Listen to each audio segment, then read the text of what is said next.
Welcome to a deep dive Oh, into a neighborhood frozen in time, Vista Alegre, in Santiago de Cuba.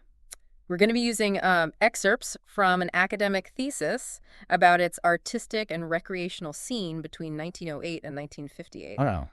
Imagine stepping back in time to a vibrant Cuban neighborhood, Hmm. a place full of laughter music, and even the clatter of roller skates. Wow. That's Vista Alegre. It's fascinating because Vista Alegre wasn't just a neighborhood. It was a very, very carefully crafted experience. Ah, And our source material reveals how the developers used leisure and entertainment mm-hmm. to attract residents and boost the local economy. So it wasn't just about creating a nice place to live, but Right. about using leisure as a tool for economic gain. Exactly.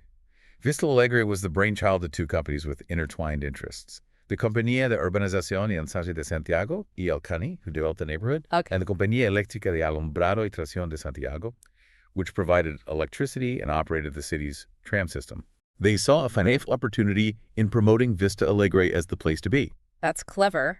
Did their strategy work? Was Yeah. Vista Alegre a success? Let's examine the evidence.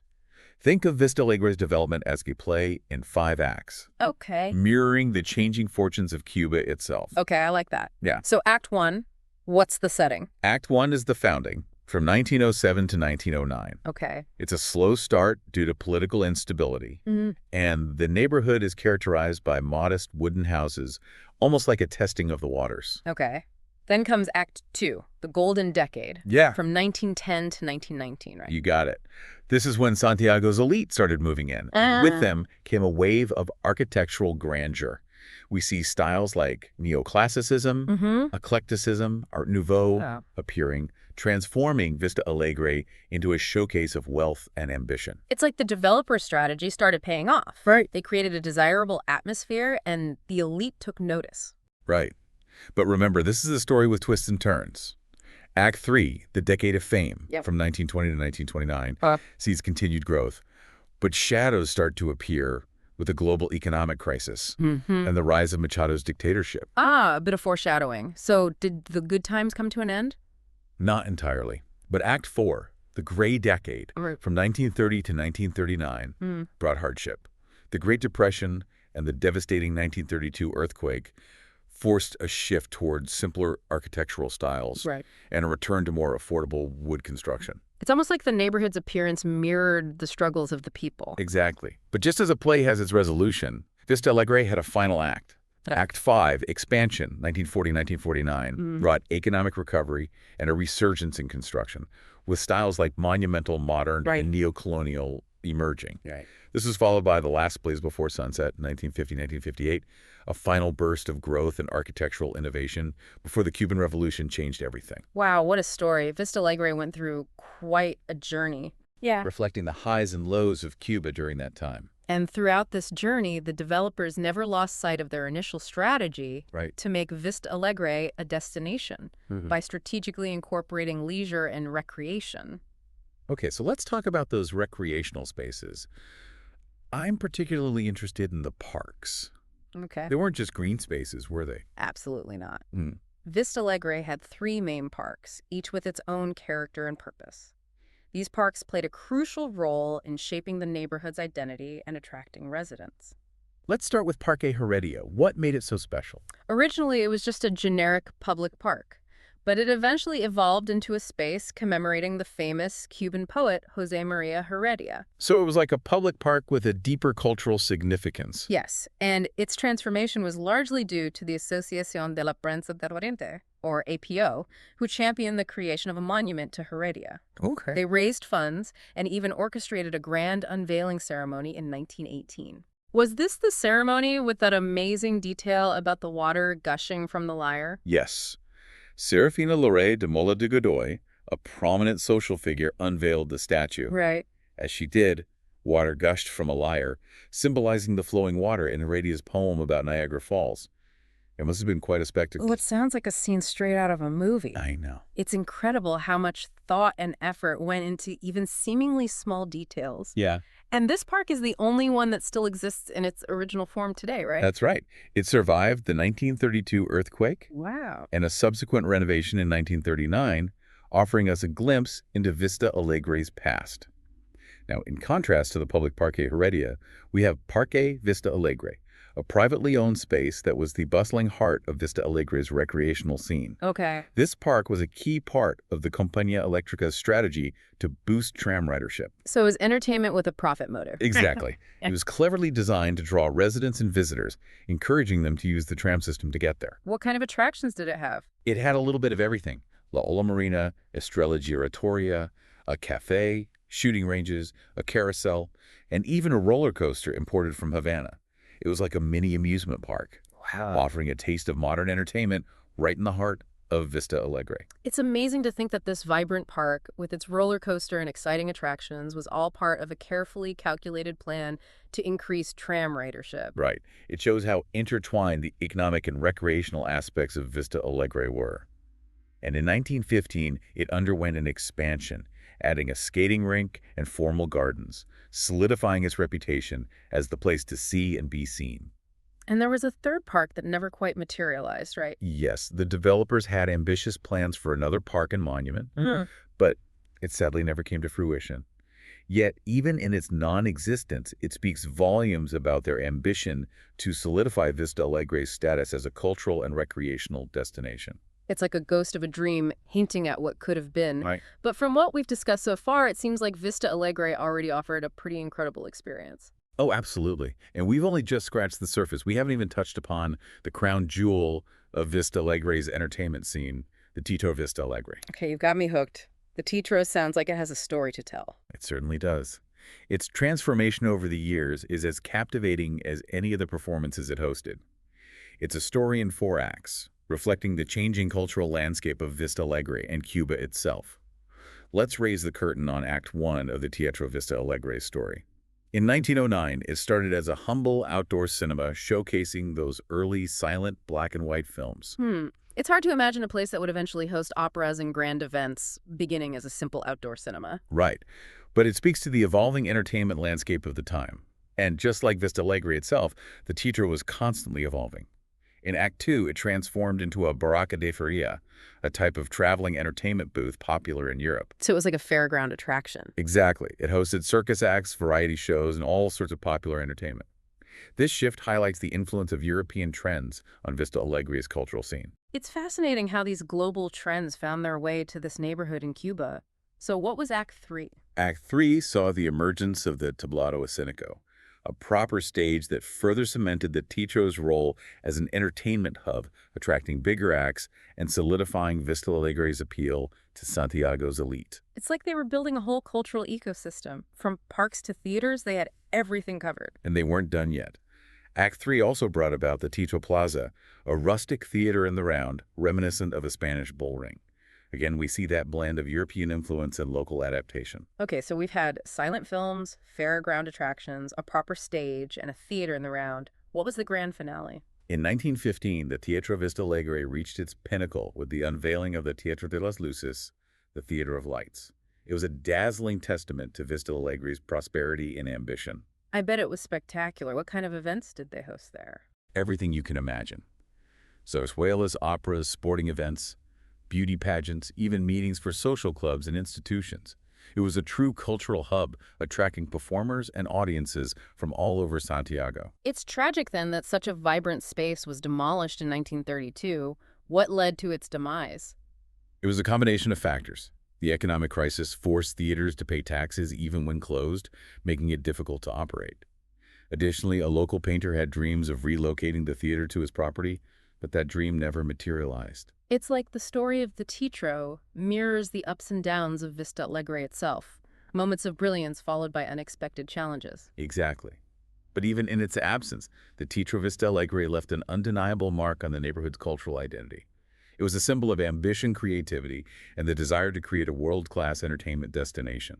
Speaking of ambition, let's talk about the Hotel Vista Alegre. It was like the cherry on top of the neighborhood's luxurious offerings, right? Absolutely.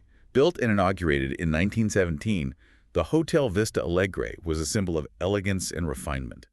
The grand opening was a lavish affair with a luncheon for prominent figures from Santiago's intellectual and artistic circles. I can just picture it. Exquisite food, sparkling conversation, everyone dressed to the nines. And it quickly became the go-to venue for banquet society gatherings and celebrations.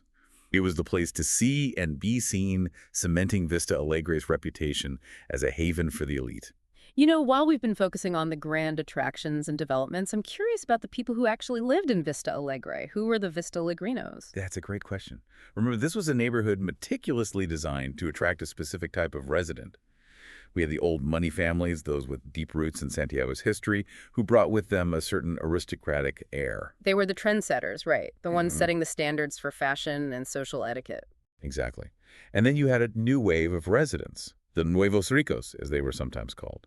These were families who had amassed wealth more recently, often through entrepreneurial ventures. They were eager to prove themselves and earn their place among the established elite. It's like a social dance, isn't it? These two groups with their different backgrounds and aspirations, all trying to navigate this carefully constructed social hierarchy. And this dynamic played out in everything from membership in exclusive clubs to who was invited to those lavish parties at the Hotel Vista Alegre. It seems like social standing was incredibly important in Vista Alegre. It was. But it's also important to remember that Vista Alegre wasn't some isolated bubble. It existed within the larger context of Cuba's turbulent political and social landscape. The Vista Alegrinos, despite their privilege, weren't immune to the anxieties and pressures of the time. So they were living through the Great Depression, the rise of Machado's dictatorship, the growing whispers of revolution. Exactly. And those external forces would eventually reshape the very fabric of Vista Alegre itself. I'm now starting to see Vista Alegre not just as a neighborhood, but as a microcosm of Cuban society during this period. It reflects the aspirations, anxieties, and contradictions of the time. That's a great observation. And while our sources don't explicitly detail every aspect of life in Vista Alegre, we can find clues about their values and anxieties within the activities and events that took place there. For instance, there were concerns about the growing influx of residents from different social classes. You mean the Nuevos Ricos challenging the established social order? Exactly.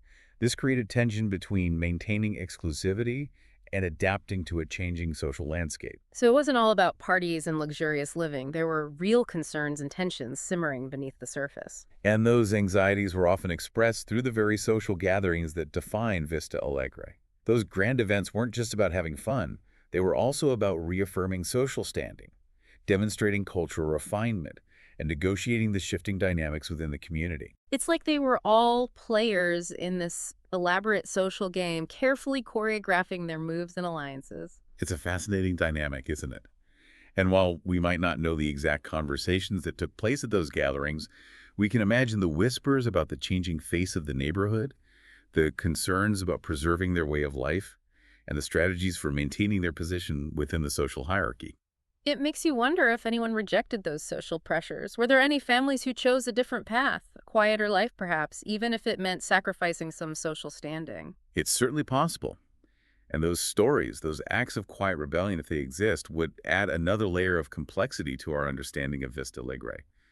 It would remind us that even within a community as carefully orchestrated as this one, there were always pockets of individuality, moments of resistance, and alternative ways of life. It's like a hidden tapestry woven beneath the surface of this seemingly homogeneous community.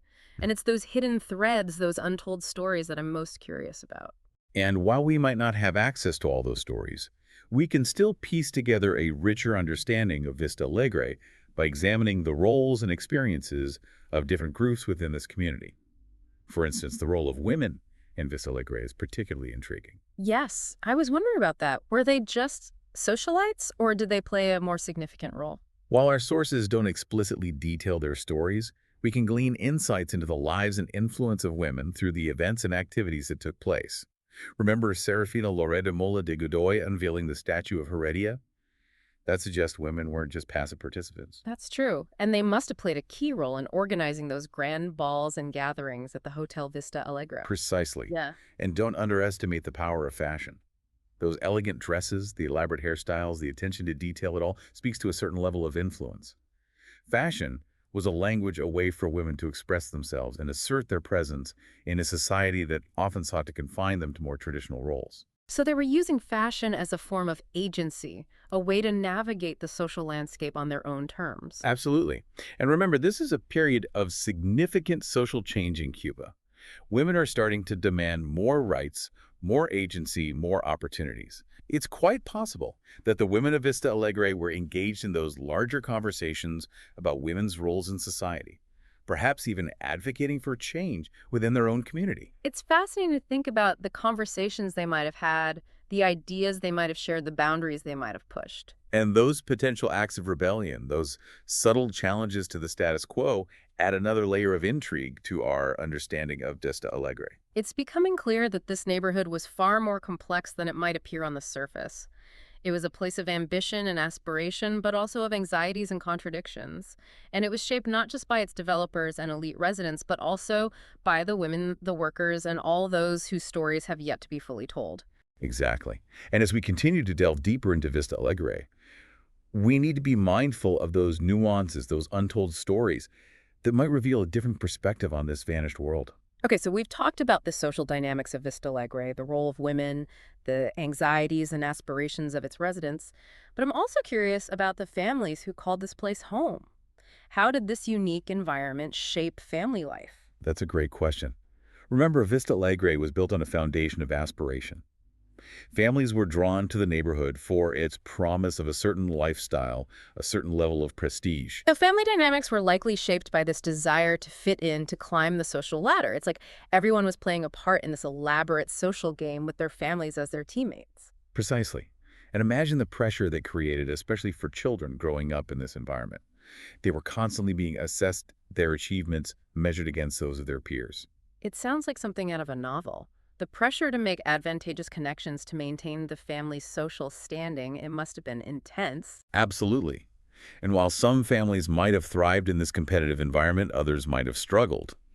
It's likely that the social dynamics of Vista Alegre created both strong bonds and bitter rivalries. It makes me wonder about the children, their experiences growing up in this carefully constructed world. It's fascinating to think about, isn't it? Were they happy? Did they embrace the expectations placed upon them? Or did they yearn for something more, something beyond the manicured lawns and glittering ballrooms? We can only speculate, but those are questions worth pondering. And speaking of pondering, I'm curious about how Vista Alegre dealt with the looming presence of American influence during this time. Cuba was deeply intertwined with the United States, and those ties were often a source of both fascination and apprehension. How did this play out in Vista Alegre? Well, our sources offer some intriguing clues. Remember the eclectic mix of architectural styles in Vista Alegre. We see European influences, but also hints of American styles like bungalows. It suggests a certain ambivalence toward American culture. So they were drawn to American modernity, but also wary of losing their own cultural identity. Exactly. It's like a balancing act trying to embrace the benefits of American progress without sacrificing their Cuban heritage. Did this ambivalence extend to their recreational activities? Yes. Remember that roller coaster imported from Havana? It was a symbol of American entertainment, but it was integrated into a space that also celebrated traditional Cuban music and dance. So it's not a simple story of Americanization, but a more complex process of negotiation and adaptation. They were picking and choosing what aspects of American culture they wanted to embrace while holding on to what made them uniquely Cuban. Precisely. And this tension is reflected not just in their architecture and entertainment, but also in their political leanings. Okay, so were they pro-American democracy or more comfortable with the existing power structures?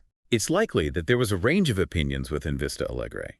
Some residents might have benefited from the status quo and been wary of radical change, while others might have yearned for more democratic reforms. Remember, this is the period leading up to the Cuban Revolution, a time of increasing political ferment. So it's possible that revolutionary ideas were circulating within Vista Alegre, even if they weren't always openly expressed. Exactly. And those whispers of dissent, those undercurrents of dissatisfaction with the status quo, add another layer of complexity to our understanding of Vista Alegre. It wasn't just a playground for the elite. It was a microcosm of Cuban society grappling with the same political and social challenges. You know, we've talked about Vista Alegre as a stage for social dynamics, a reflection of cultural anxieties, and a microcosm of Cuban society. But there's another question that keeps popping into my head. Was Vista Alegre a successful social experiment? That's the million-dollar question, isn't it? And the answer, I think, is both yes and no. Well, on one hand, the developers achieved their goal of creating a desirable neighborhood that attracted the elite and boosted the local economy. They successfully used leisure and entertainment as a tool for economic gain. And on the other hand, On the other hand, Vista Alegre was ultimately swept away by the tide of history. The Cuban Revolution, with its dramatic social and political upheaval, transformed the very fabric of Cuban society, including Vista Alegre. The neighborhood's carefully constructed social order was disrupted, its grand attractions were repurposed or abandoned, and its residents were scattered. So it's a story of both success and failure, of ambition and fragility. Exactly. Yeah. And it reminds us that even the most carefully crafted communities are ultimately subject to the unpredictable forces of history. Okay, I think we've covered a lot of ground here. We've explored the development of Vista Alegre, its attractions, its social dynamics, and its place within the larger context of Cuban society. But there's one more aspect I'd like to touch upon before we wrap up this part of our deep dive. Vista Alegre's relationship with the city of Santiago de Cuba. Was it a completely isolated bubble, or did it interact with the surrounding community? That's an important question. And the answer, I think, is more nuanced than a simple yes or no. On the surface, Vista Alegre might seem like a self-contained world deliberately set apart from the hustle and bustle of the city. Remember those descriptions of its fresh air, its tranquil streets, its distance from the noise and crowds of the colonial center? Yes, it does sound like a deliberate attempt to create a sense of separation. It was. The developers wanted to offer residents an escape from the perceived chaos of urban life. But at the same time, Vista Alegre was also deeply connected to the city. Those grand events, the theater performances, the social gatherings, they all drew people from outside the neighborhood, creating a flow of interaction and exchange. And don't forget those tram lines that connected Vista Alegre to the rest of Santiago. You're absolutely right. Those tram lines weren't just a mode of transportation. They were a symbol of the interconnectedness between the neighborhood and the city. They facilitated the flow of people, ideas, and cultural influences. So it was a more complex relationship than just isolation or integration. Exactly. It was a dynamic interplay of both separation and connection. And it's a relationship that reflects the larger social and economic dynamics of Cuba at the time. I'm thinking, for example, about the workers who maintained those beautiful homes and gardens, the cooks and servants who catered to the needs of the elite families. They were a vital part of Vista Alegre's ecosystem, bridging the gap between the privileged world of the Vista Alegrinos and the realities of everyday life in Santiago. You're right. And their stories, their experiences are crucial for understanding the full picture of Vista Alegre. Unfortunately, our sources don't delve into their lives in detail, but we can imagine the challenges they faced, the inequalities they navigated, and the contributions they made to this unique community. It's like a hidden workforce, a silent engine powering the elegant machinery of Vista Alegre. And their presence reminds us that even the most exclusive communities are ultimately reliant on the labor and contributions of those who exist outside their immediate social circle. Precisely. And it's within this interplay of isolation and integration, privilege and dependence, that the story of Vista Alegre truly comes to life. I'm also curious about the cultural exchange that must have taken place between Vista Alegre and the rest of Santiago. Did the artistic and recreational activities of the neighborhood influence the cultural landscape of the city as a whole? That's a great point. Remember, Vista Alegre was a hub of artistic and intellectual activity. It attracted renowned performers, hosted prestigious events, and fostered a vibrant social scene. It's very likely that those influences radiated outwards, shaping the tastes and trends of the wider community. Like a cultural beacon shining its light across the city and illuminating new possibilities. Exactly. And we see evidence of this in the popularity of the Teatro Vista Alegre, which drew audiences from all over Santiago. Its diverse programming exposed people to a wide range of cultural experiences. But the cultural exchange wasn't just one way, was it?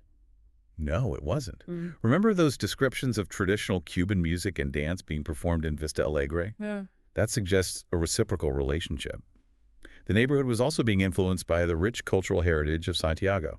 So it was a dynamic interplay of vibrant conversation between the neighborhood and the city, each shaping and enriching the other. Exactly. And it's within this cultural dialogue that the story of Vista Alegre becomes even more fascinating and multifaceted. Okay, we've covered a lot of ground in this part of our deep dive. We've gone from silent films to grand theaters, from anxieties about social class to the whispers of revolution, from the desire for exclusivity to the reality of interconnectedness. It's a story full of twists and turns, successes and failures, ambition and fragility. And what's remarkable is that we've only just scratched the surface. There are so many more layers to explore, so many more stories to uncover. And that's what makes this journey so exciting. Vista Alegre might be a vanished world, But its legacy continues to resonate, offering us valuable insights into the complexities of urban development social dynamics and the enduring human desire for connection, belonging, and a touch of beauty in our everyday lives. We've explored the grand narrative of Vista Alegre, its development, its attractions, its social dynamics, and its place within Santiago de Cuba. But now I'm curious about something a bit more intimate, the everyday lives of the people who called this place home. What was it like to actually live in Vista Alegre? It's a question that takes us beyond the grand events and architectural marvels to the heart of what made this community tick. Remember, Vista Alegre was designed to emulate a certain level of European sophistication.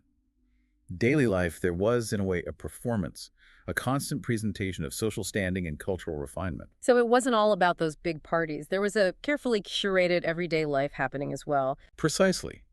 Think leisurely strolls through those manicured parks, afternoon tea, served on delicate china, perhaps intellectual discussions about art and literature in those elegant salons. Even the fashion was part of this performance.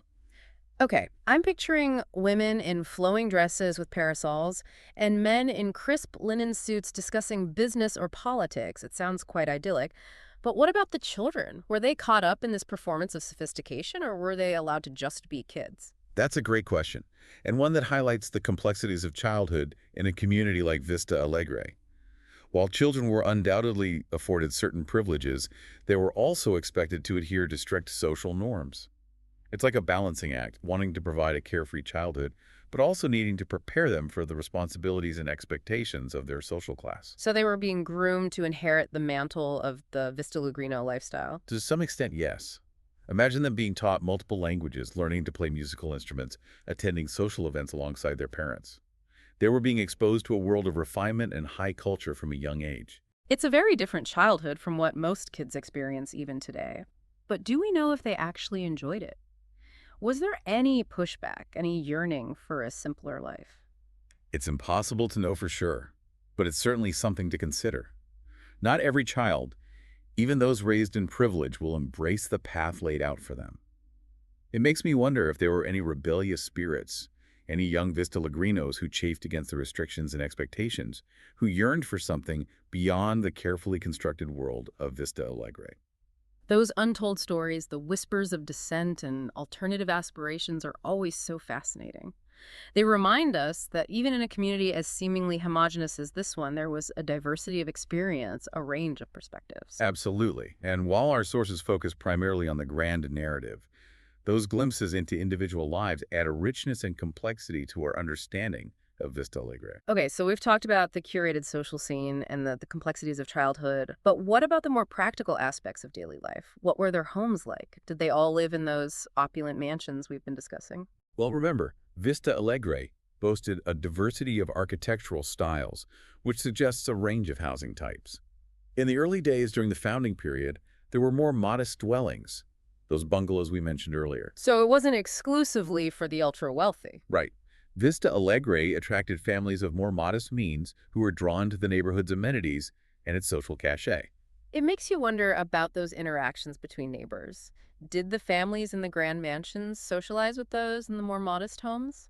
Or were there invisible social barriers? That's a question that gets to the heart of Vista Alegre's social dynamics.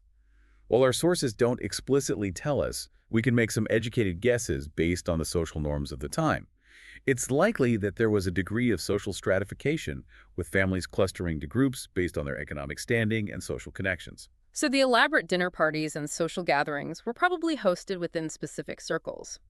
The families in those grand mansions entertained their peers, while those in the more modest homes had their own social networks. Precisely. And while there might have been some overlap, some bridging of those social divides, the everyday lives of the Vista Lagrinos were undoubtedly shaped by their place within this intricate social hierarchy. It paints a vivid picture of those quiet streets, the gentle hum of daily life, the aroma of home-cooked meals wafting through the air. Speaking of meals, what did people eat in Vista Alegre? Was their diet as refined as their social lives? It's fun to imagine their culinary landscape. While we don't have detailed menus, we can make educated guesses based on their aspiration for sophistication and their connections to both European and American influences. So think fresh seafood, maybe imported delicacies from Europe, And perhaps those early versions of classic Cuban cocktails we all know and love. Exactly. And remember those lavish banquets at the Hotel Vista Alegre? They were probably a showcase of culinary trends, a fusion of traditional Cuba dishes with European and American influences. It's like a glimpse into the past, a window into the culinary tastes of a bygone era. But what about those everyday meals at home? Were they equally extravagant? Well, it's important to remember that this was a time when domesticity was still highly valued. But women were also starting to engage in activities outside the home.